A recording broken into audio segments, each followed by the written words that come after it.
தம்பிக்கு டிசி வாங்கலான்னு காலேஜ் போனால் இன்று போய் நாளை வான்னு சொல்லிட்டாங்க. கம்மங்கூழ் மிக்ஸ் வாங்கிட்டு வந்தோம் வரும்போது.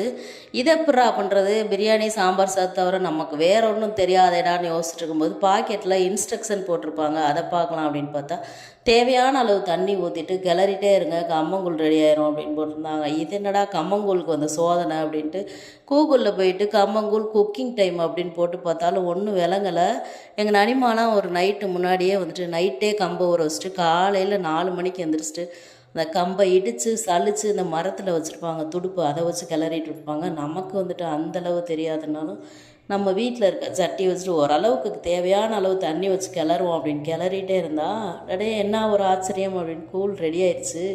தலைக்கு தில்லை பற்றியாடா அப்படின்னு எனக்கும் ஒரு தைரியம் வந்துடுச்சு. இனிமேல் கம்பு ஃப்ரெஷ்ஷாக வாங்கி வீட்டிலே கூழ் பண்ணுறோம் அப்படின்னு நினச்சிட்டு இந்த கம்மங்கூழ் கடையிலலாம் வச்சுருக்க சைடிஸ் எல்லாத்தையும் ரெடி பண்ணிவிட்டு பிள்ளைங்களுக்கும் கொடுத்தாச்சு.